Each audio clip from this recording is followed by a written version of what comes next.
Hello and welcome to some more Star Citizen. There have been a variety of development updates for Star Citizen over the last few days. We have Todd Papy answering questions on the new Starmap, city interiors and resource management, Turbulents showing off their mighty bridge tech, and Galactopedia updates that blitz through multiple star systems. Cloud Imperium's Todd Papy was asked 3 gameplay and development questions by Sandy Roberts on Twitter. So let's go over a quick summary of those questions. They were quick little short bite clips, like 30 seconds long, but they were invaluable little nuggets of development info. When will we be getting a new in-game star map or map? A new star map is getting worked on for Squadron 42 first. This includes FPS radar and a local map. This will then be transitioned to the persistent universe. We know that Turbulent are working on this, and it's much more in-depth than just a star map rework. It's a full sort of mini-map and all that jazz, it seems. So a big map rework, a FPS radar connected to that, all that sort of jazz.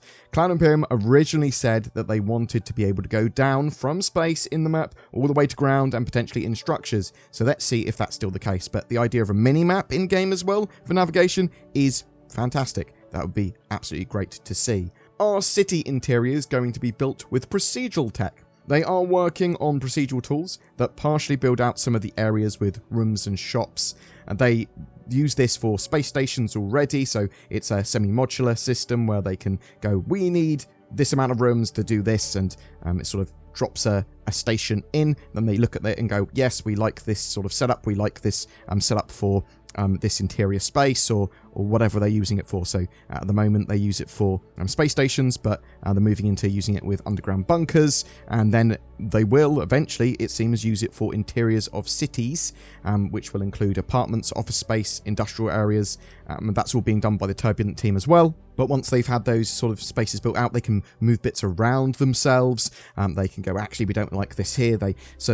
It's procedurally assisted, the way that Cloud Imperium do most of this stuff, where they go, yeah, the procedural tech allows us to do a lot and a lot quicker, but they do want artists to be able to look at that, edit it, and change it where necessary. Just referring back to the previous question about the star map as well, actually, we know that Turbulent have been working on a star map rework. We don't know if that also has them working on a mini-map and like the FPS radar themselves as well. That could be being done by other teams at Cloud Imperium. Also, other teams at Cloud Imperium could be supporting the Turbulent studio in doing that. Todd was asked what he was looking forward to in Star Citizen.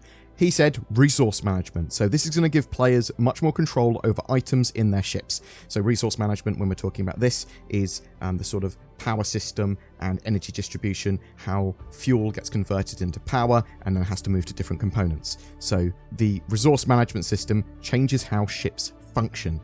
This will also be environments and space stations and things like that also getting resource management. It's not just ships that will be having this tech added to them and will need their systems sort of moving power across to power their life support, to power their shields, to power their weapons. You're going to be able to sabotage and repair these systems as well, and Todd thinks that this is a game changer of a feature. So resource management sort of alludes towards physicalized components and physicalized damage as well, which I think is one of the core, most important things about Star Citizen to get done ASAP.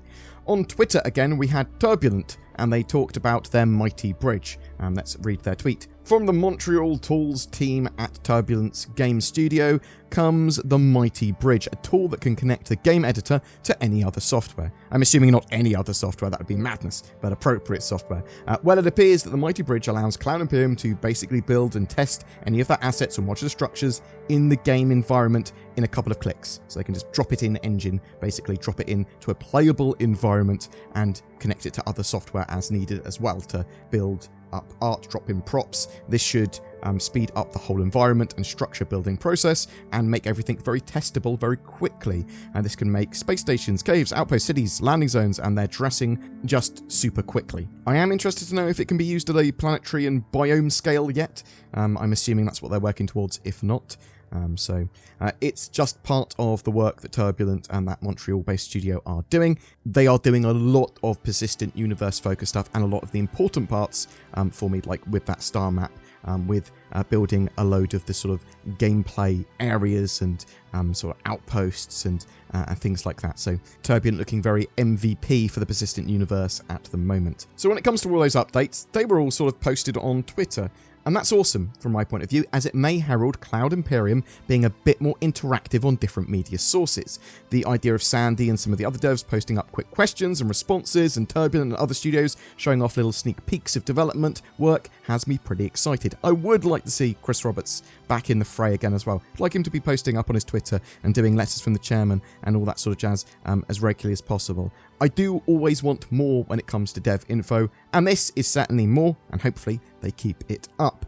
We also had a Galactopedia update. This time it was described by the narrative team as a planetary system blitz with overviews of Ferron, Cano, Kronos, and the Castra systems. They also dug into the history of the Imperial Arts Foundation and visit Keseli and Cartina City.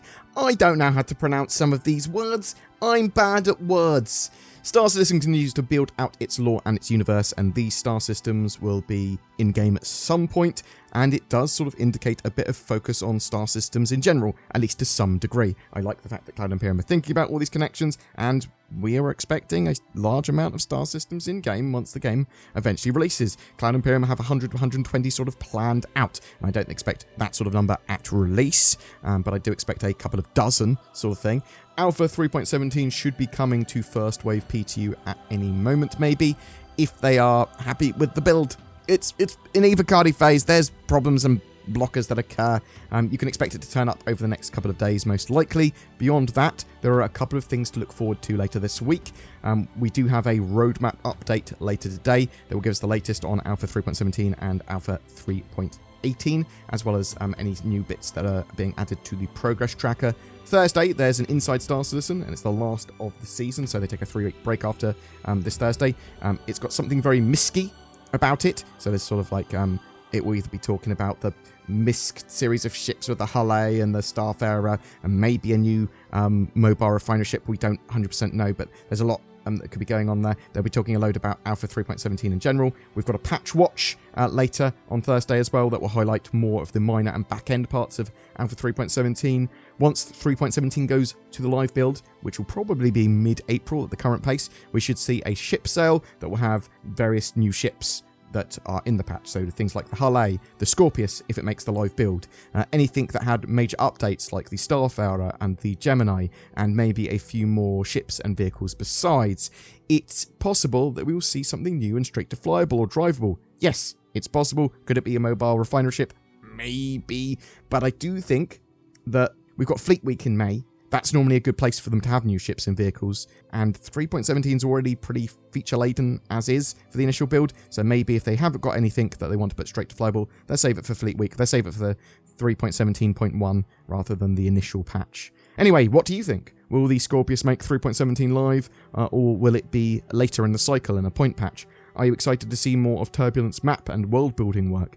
Do you like Cloud Imperium releasing more tidbit information in sort of short formats on social media? Or do you prefer it all in one place like Inside Star Citizen? Do you think a focus on star systems for the narrative team and lore shows a priority for other teams too, wanting those star systems to be built out even if it's just in lore? Whatever your thoughts, I'd love to hear from you in the comments below. I am French and sophisticated. I am also French and also sophisticated. Let us go on a date. Neither of these people are French or sophisticated. It was me doing a funny voice, as well as showing the horrors of dating online and what happens if you accidentally catfish yourself with 2 of your own accounts.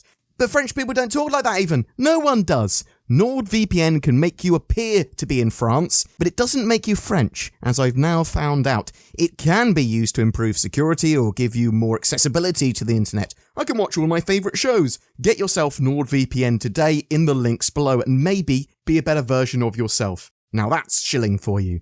Every month we have a Star Citizen ship giveaway, and March is no different. We have a Crusader Industries Mercury Star Runner. This multi-crew, multi-role, cargo and data running ship is my favourite ship in the game. It has loads of little smuggling holes. It's got a good amount of armament. It can do a little bit of everything in the game at the moment. To be in for a chance of winning it, just comment on any of my videos made during March. More details in the description below. Please consider liking, subscribing, and potentially even clicking that join button under my videos to help further support the channel. Share the videos around with your friends and family. You'll occasionally get exclusive videos, posts, and polls that help influence the channel, along with emotes and badges to show your support. It really does help. There's also a Patreon and direct donations tool for those inclined. Thanks for watching, and I hope that you have a great March 2022!